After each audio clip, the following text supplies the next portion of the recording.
Bonjour tout le monde, bienvenue pour cette vidéo La folie des bugs épisode 1. Aujourd'hui je vais vous expliquer comment contourner un bug de communication entre deux serveurs.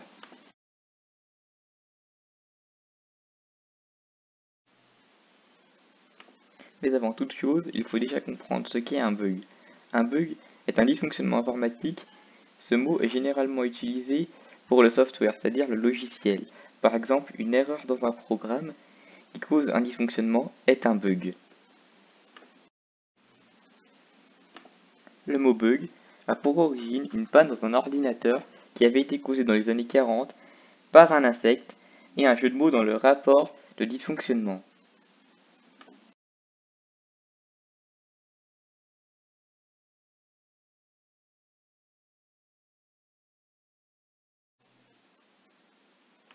Pour savoir si vous devez contourner ou corriger un bug, il faut savoir si le bug vient de votre programme que vous avez codé. Dans ce cas, vous pouvez le corriger. Si le bug provient de votre ordinateur, vous pouvez le corriger en réparant l'ordinateur. Si le bug provient d'un programme que vous ne pouvez pas modifier, il va donc falloir contourner le bug.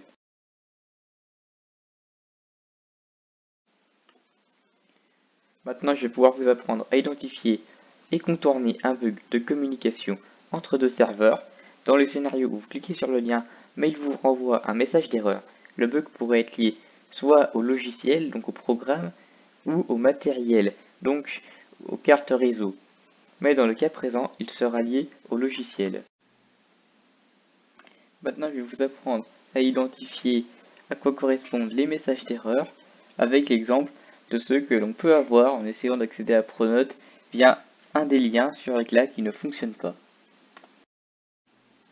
Le message d'erreur que vous pouvez voir dans la colonne à gauche signifie que le site Eclat ne trouve pas l'identifiant qu'il doit envoyer à Pronote. Les mots-clés qu'il faut récupérer pour le déterminer sont service Pronote avec Jazz et pas d'identifiant Pronote.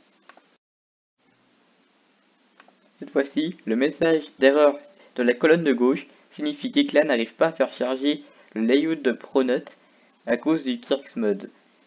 Le layout est composé des éléments d'arrière-plan que vous ne voyez pas, qui permettent par exemple de réaliser des barres avec des boutons à la verticale et à l'horizontale. Ce dernier message d'erreur signifie qu'un script, c'est-à-dire un morceau de code, accède à un élément du navigateur nommé UserAgent, mais celui-ci bloque cette tentative. Avec ces trois messages d'erreur, on peut déduire que la communication entre EclatBFC et Pronote ne se fait pas correctement, et donc, pour cela, il faut trouver soit un lien où la communication se fait correctement sur Eclat, soit trouver une autre solution d'accès à Pronote où l'on renseigne manuellement les identifiants. Cette procédure peut facilement être appliquée à d'autres sites, mais je n'ai pas d'exemple parce que je n'ai pas encore trouvé d'autres sites avec un bug similaire à contourner.